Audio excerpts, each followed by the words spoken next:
नमस्कार दोस्तों, स्वागत है आपका स्टडी फॉर सिविल सर्विसेज में। यूपीएसआई का एग्जाम आने वाला है 12 नवंबर से लेके, उसी के लिए ये मोस्ट एक्सपेक्टेड क्वेश्चन की सीरीज चालू कर रहे हैं। वीडियो को ज्यादा से ज्यादा लाइक करिएगा और प्लस डेली 80 क्वेश्चन जो हम फ्री क्विज में करवा रहे थे वो लगातार बढ़ते जा रहे हैं। 80 जो करवा रहे हैं हिंदी के और प्लस जीके मूल विधि संविधान के, वो तो करवाते ही जा रहे हैं, प्लस और भी कई सारी पिक्स शेयर करते जा रहे हैं। UPSI by study for civil services Telegram में चैनल है, एड्रेस आप डाल सकते हैं @UPSI by study for civil services, या फिर इस वीडियो के डिस्क्रिप्शन में जो लिंक है उसी से ज्वाइन करिएगा। इस टेलीग्राम को ज्वाइन कर लीजिए, कंप्लीटली फ्री है, एक भी पैसा नहीं देना है। वीडियो को ज्यादा से ज्यादा लाइक जरूर कर दीजिएगा, लगातार आपके लिए सपोर्ट है।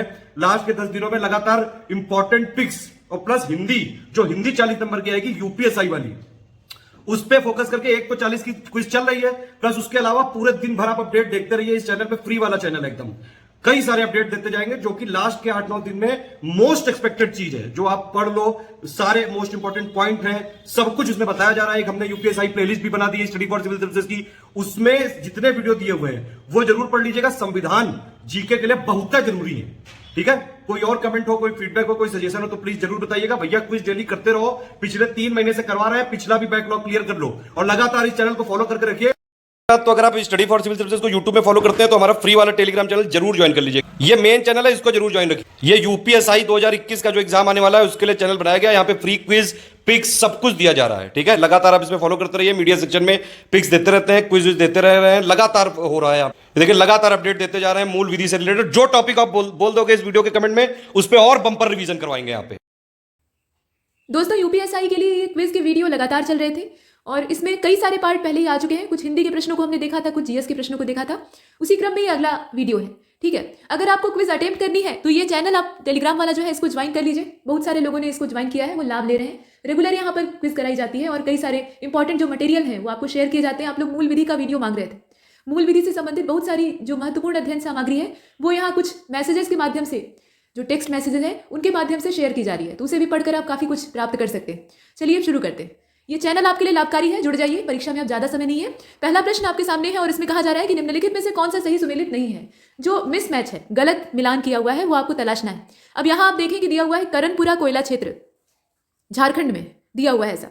सिंगरेनी, ये सिंगरौली नहीं है, ध्यान दीजिएगा। सिंगरेनी कोयला क्षेत्र ये आंध्र प्रदेश में है, ठीक है। इसके बाद नेवेली कोयला क्षेत्र ये तमिलनाडु में है और कोरबा कोयला क्षेत्र ये झारखंड में है।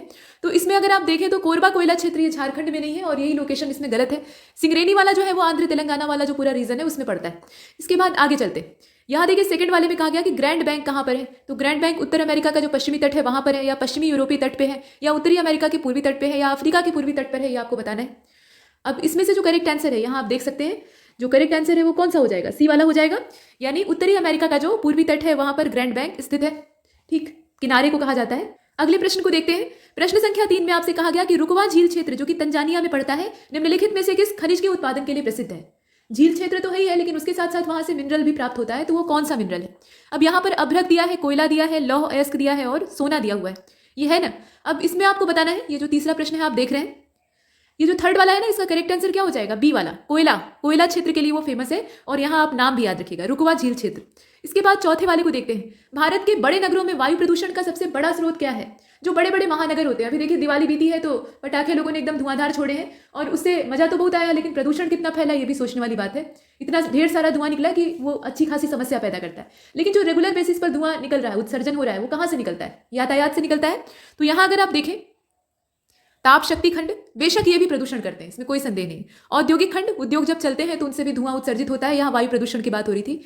नगरीय ठोस अपशिष्ट, ये जल प्रदूषण पैदा कर सकते हैं, मृदा को प्रदूषित कर सकते हैं, लेकिन वायु में वैसा कोई प्रदूषण नहीं होता है। परिवहन खंड जो होता है ये रेगुलर बेसिस पर चलने वाली चीज़ है, इसमें कहीं भी जरा भी रुकावट नहीं होती है, दिन रात गाड़ियाँ चल रही हैं और जितना चलेंगी उतना ज़्यादा वो जीवाश्म ईंधन से निकलने वाले दमघोटू धुएं का उत्सर्जन करेंगी। उसमें बहुत सारी गैसें मिली हुई होती हैं, कार्बन के पार्टिकल होते हैं। तो सबसे बड़ा जो कारण है वो यही है, परिवहन खंड। औद्योगिक वाला इससे पीछे रह जाता है इस मामले में।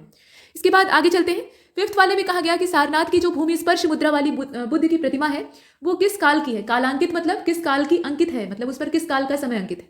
तो ये गुप्त काल की है। गुप्त काल में वैभवशाली चीजों का बहुत बड़े पैमाने पर निर्माण होता है, हालांकि कुषाणों के समय में भी होता है, लेकिन ये जो भूमि स्पर्श मुद्रा है ये गुप्त काल की है। इसमें गौतम बुद्ध ज्ञान की प्राप्ति करने की अपनी साक्षी दे रहे हैं, मतलब उन्हें कैवल्य की या जो इनलाइटमेंट होता है उसकी प्राप्ति हो रही है और ऐसी अवस्था में उनका एक हाथ भूमि को स्पर्श कर रहा है, ठीक है, ऐसे नीचे वाला जो जमीन का हिस्सा है उसको टच कर रहा है, मतलब वो धरती को साक्षी मानकर अपने ज्ञान का प्रमाण दे रहे हैं कि नहीं, मुझे अब वास्तविक सच्चाई का पता लग गया है।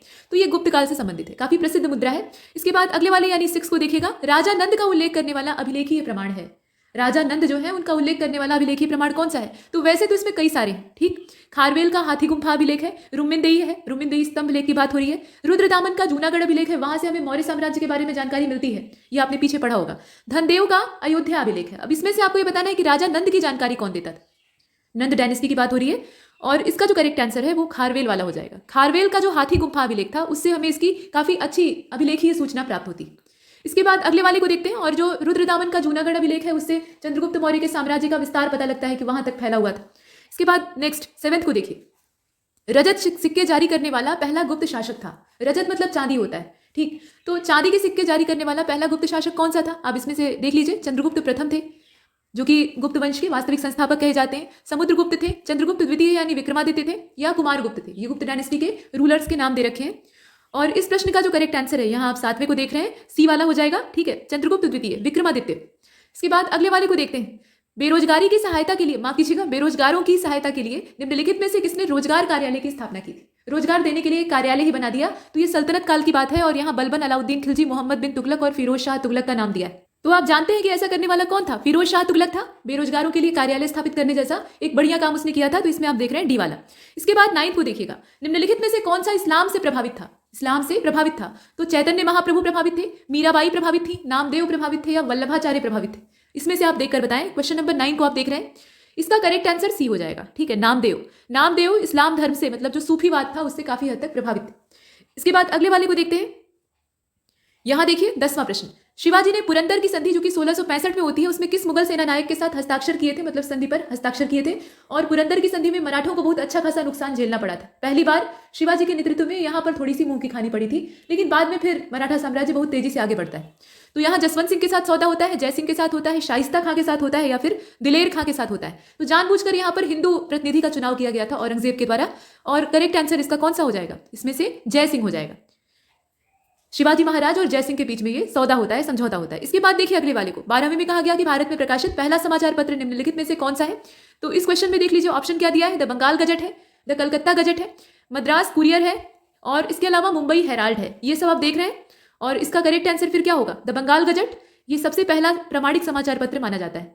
इसके बाद क्वेश्चन नंबर 13 को देखिएगा, प्राचीन स्मारक संरक्षण अधिनियम, ठीक है, प्राचीन स्मारकों का संरक्षण करने वाला जो अधिनियम था वो पारित होता है, और वो किस गवर्नर जनरल के समय में पारित होता है आपको ये बताना है, ठीक है।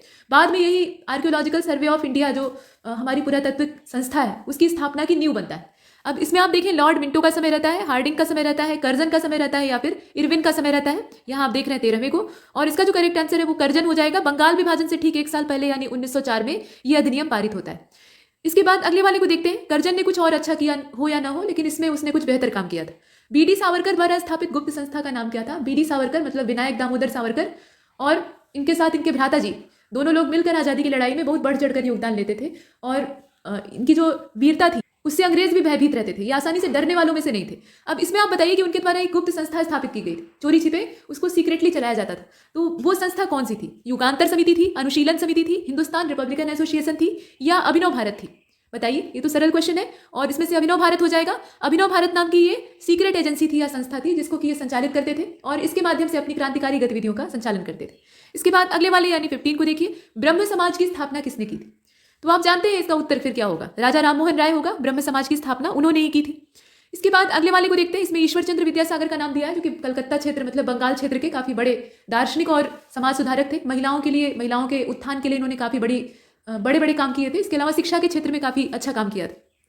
क्वेश्चन नंबर 16 को देखिए, निम्नलिखित में से सही सुमेलित कौन सा नहीं है? अब यहाँ पर युद्धों की तारीख दे रखी है, जैसे बक्सर का युद्ध जो है वो 1764 में होता है, ठीक है। सहायक संधि होती है 1863 में, ऐसा दिया हुआ है। भारत में ईस्ट इंडिया कंपनी का जो एकाधिकार है वो 1833 में आ जाता है। मतलब ईस्ट इंडिया कंपनी तो पहले से ही भारत में शासन कर रही थी, लेकिन जो चार्टर एक्ट पारित होते हैं उनके द्वारा कंपनी के कुछ व्यावसायिक अधिकारों को कम किया जाता है और उसके प्रशासनिक अधिकारों में वृद्धि की जाती है। तो यहाँ वैसा ही कुछ दे रखा है। इसके बाद ये कहा गया है कि ब्रिटिश नागरिकों और कंपनियों के लिए भारत में व्यापार का खोला जाना ये 1813 में होता है।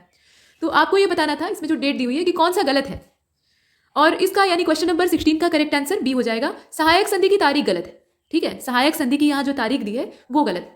इसके बाद आगे चलते हैं। यहाँ एकाधिकार का मतलब ये मत समझिएगा कि चाय और चीनी का जो व्यापार था, माफ कीजिएगा, चाय और चीन के साथ जो व्यापार था कंपनी का, उसको भी क्राउन के द्वारा छीन लिया जाता है और उसके बाद उसे एक प्रशासनिक निकाय के तौर पे स्थापित किया जाता है। तो इसका मतलब ये नहीं कि उसके एकाधिकार में कमी आ जाती।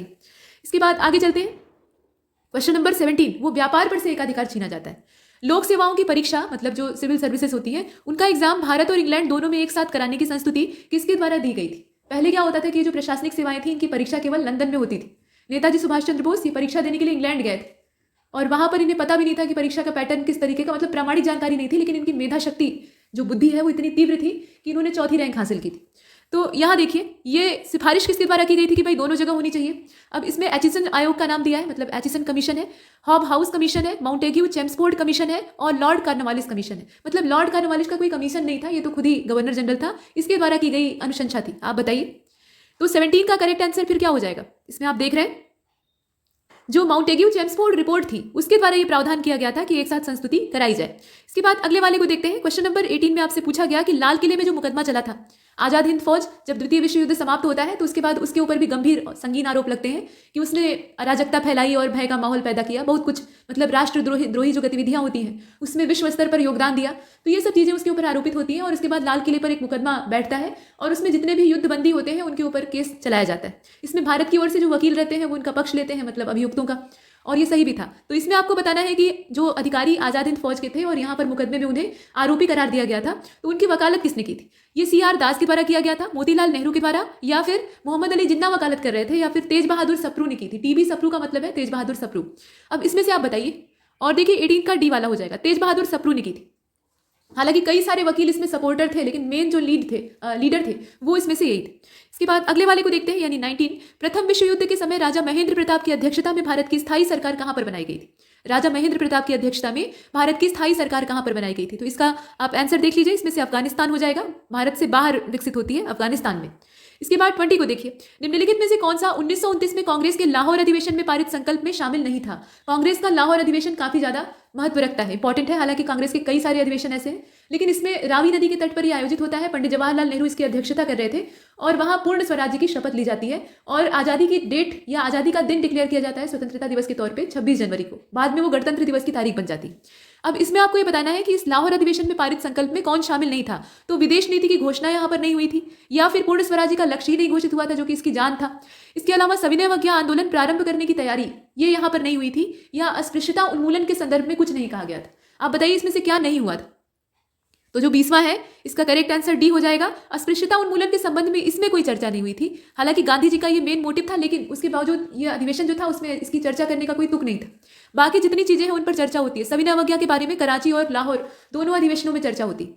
इसके बाद अगले वाले को देखते हैं। प्रश्न संख्या 21। इसमें कहा गया कि सांप्रदायिक अधिनिर्णय की घोषणा के बाद या पश्चात, वही बात है, निम्नलिखित में से किसे संपादित किया गया था? कौन सी चीज हुई थी ये बताना है। तो लखनऊ समझौता हुआ था, पूना समझौता हुआ था, लाहौर समझौता हुआ था, या पूना समझौता फिर दे दिया है? तो आप चाहे बी को चुनिए चाहे डी को, एक ही बात है।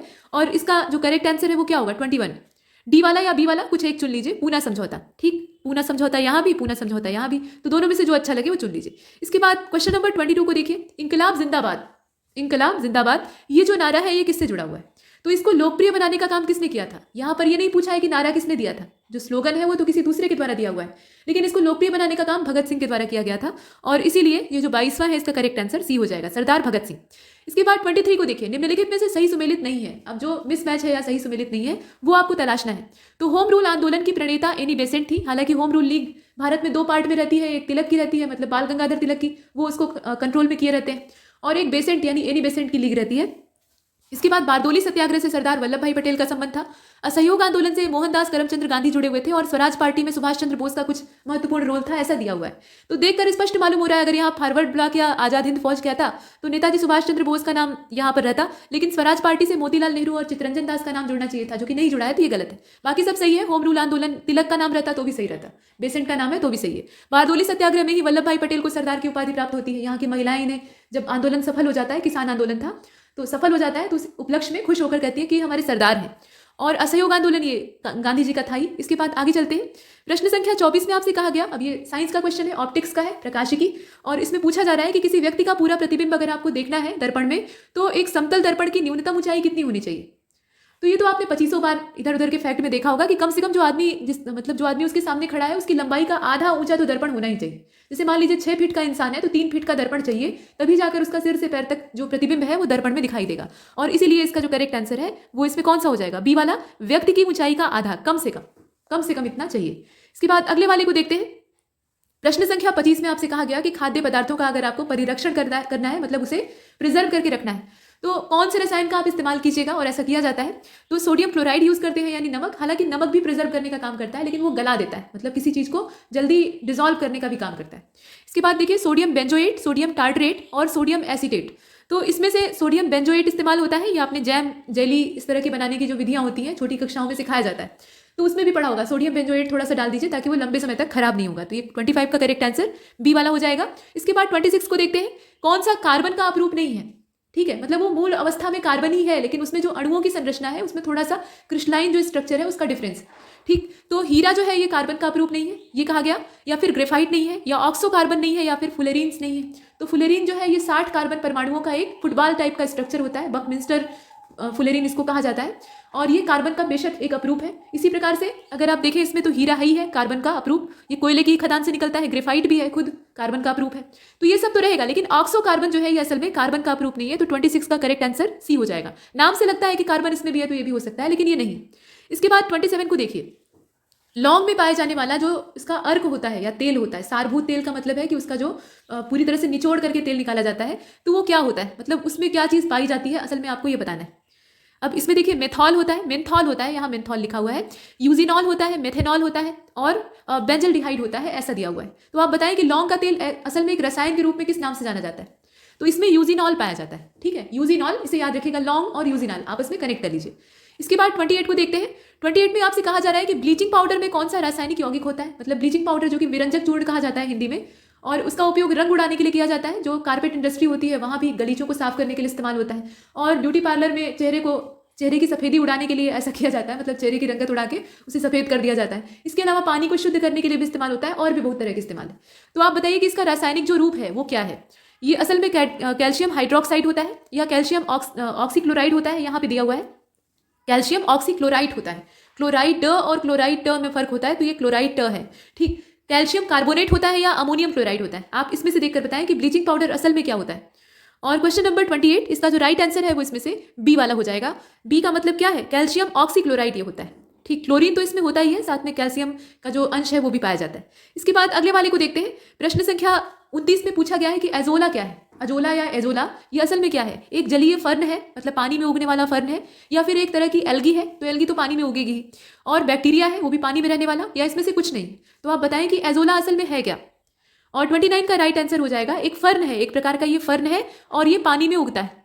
इसके बाद अगले वाले को देखते हैं। क्वेश्चन नंबर 30 में आपसे कहा गया कि किसके अवशोषण में विटामिन सी या विटामिन सी जो है वो सहायता करता है। तो विटामिन सी वैसे तो हम सुनते हैं कि एस्कॉर्बिक एसिड को कहा जाता है, और ये मसूड़ों को मजबूत करने का काम करता है, रोग प्रतिरोधक क्षमता बढ़ाता है। अभी कोरोना काल में विटामिन सी की टैबलेट खूब तेजी से बिक रही थी, गायब हो गई थी, दुकानों से मिल ही नहीं रहा था। विटामिन सी और जिंक लोग एकदम धड़ल्ले से खा रहे थे क्योंकि वो WHO की जो मेडिसिन की लिस्ट थी उसमें शामिल था, ठीक। तो ये विटामिन सी इम्यूनिटी बूस्टर तो होता ही है, लेकिन साथ में ये किसके अवशोषण में सहायता करता है वो आपको बताना है। तो लौह के अवशोषण में, ठीक है, आयरन का जो अवशोषण होता है, एब्जॉर्प्शन होता है, उसमें ये शरीर को सपोर्ट करता है। इसके बाद आगे चलते हैं, ठीक। ऐसे ही विटामिन डी जो होता है वो कैल्शियम के अवशोषण में सहायता करता है, मतलब हड्डियां कैल्शियम को एब्जॉर्ब कर सकें ऐसी पावर उन्हें देता है। देखिए क्वेश्चन नंबर 31, वृक्क से मूत्र की मात्रा का निस्तारण नियंत्रित करने वाला हार्मोन कौन सा है, ठीक। मतलब जो यूरिन होता है उसके अमाउंट को कंट्रोल में करने वाला जो हार्मोन होता है वो कौन सा है। ऐसे तो आप जितना पानी पिएंगे सब निकल जाएगा, तो शरीर उसको कंट्रोल करके रखता है कि कितना बाहर उत्सर्जित करना है और कितना अपने अंदर स्टोर करके रखना है।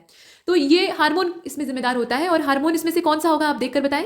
देखिए 31 का करेक्ट आंसर हो जाएगा डी वाला, ADH, ठीक है। ADH हार्मोन जो होता है वही ये काम करता है, याद रखिएगा। ये किडनी वाला जो फंक्शन होता है उसको कंट्रोल करने का भी काम करता है, सिर्फ यूरिन ही नहीं, पूरे किडनी फंक्शन पे ये नियंत्रण रखता है।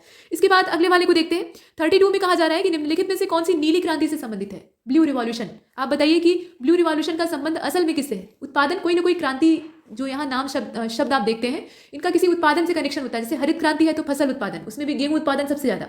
वैसे ही नीली क्रांति तो ये मत्स्य पालन या मत्स्य उत्पादन से जुड़ा हुआ है, ठीक है। ब्लू रिवॉल्यूशन का संबंध मत्स्य जो रिवॉल्यूशन है या मत्स्य क्रांति है उससे जुड़ा हुआ है, यहाँ पशुओं से संबंधित नहीं है, मधुमक्खी से जुड़ा हुआ भी नहीं है।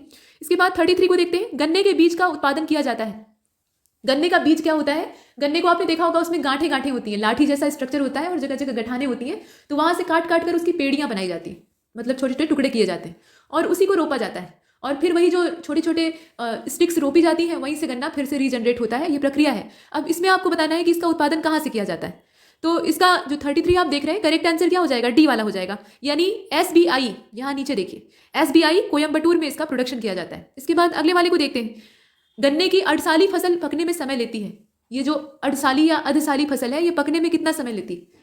तो बताइए, गन्ने की फसल असल में इसमें कई वैरायटी पाई जाती है, तो उसमें फसल के तैयार होने का समय भी अलग अलग होता है। फिलहाल इसका जो करेक्ट आंसर है 34 का, वो इसमें हो जाएगा डी वाला। ये 24 महीने का समय लेती है। ठीक है, 24 महीने का समय लेती है। देखिए, ये जो 34 है ना, इसका करेक्ट आंसर इसमें से 24 महीने नहीं होगा। 24 महीने कुछ ज़्यादा ही हो गया, मतलब 2 साल का समय लगेगा। 18 महीने का समय लेता है। ठीक है, अर्धसाली फसल जो होती है ये असल में 18 महीने का समय लेती है। गन्ना वैसे भी इतनी जल्दी तैयार नहीं होता है। इसके बाद अगले वाले को देखते हैं। 35 में कहा गया कि निम्नलिखित में से कौन सा यह सुमेलित नहीं है, मतलब जो गलत मिलान किया हुआ है वो आपको तलाशना है। तो अंतरिक्ष अनुप्रयोग केंद्र ये अहमदाबाद में है, राष्ट्रीय दूर संवेदन केंद्र ये हैदराबाद में है, राष्ट्रीय अंतरिक्ष अनुसंधान संगठन उपग्रह केंद्र, ध्यान दीजिएगा, उपग्रह केंद्र जो है वो श्रीहरिकोटा में है, और विक्रम साराभाई अंतरिक्ष केंद्र ये तिरुवनंतपुरम में है। तो आप बताएं कि इसमें से कौन सा सुमेलित नहीं है? 35 और 35 का करेक्ट आंसर सी हो जाएगा। भारतीय अंतरिक्ष अनुसंधान संगठन उपग्रह केंद्र जो है वो श्रीहरिकोटा में, और यही सही सुमेलित नहीं है। इसके बाद अगले वाले को देखते हैं। अगले वाले में आपसे कहा गया कि निक्स और हाइड्रा ये चंद्रमा है। चंद्रमा मतलब सैटेलाइट है। किसके सैटेलाइट है आपको बताना है। तो ग्रह के साथ उपग्रह जुड़े हुए होते हैं, मतलब ग्रह के गुरुत्वाकर्षण में वो बच जाते हैं और भाग नहीं पाते हैं, तो उसी के चारों ओर चक्कर लगाने लगते हैं। अब यही जो प्रक्रिया है इसको उपग्रह का परिक्रमण कहा जाता है। फिलहाल इसमें आप बताइए, निक्स और हाइड्रा का संबंध किस ग्रह से है? प्लूटो से है, शुक्र से है, बृहस्पति से है या बुध से है? तो बुध और शुक्र के तो उपग्रह ही नहीं। अब इसमें बचता है प्लूटो और बृहस्पति। आप बताइए इसमें से कौन सा होगा?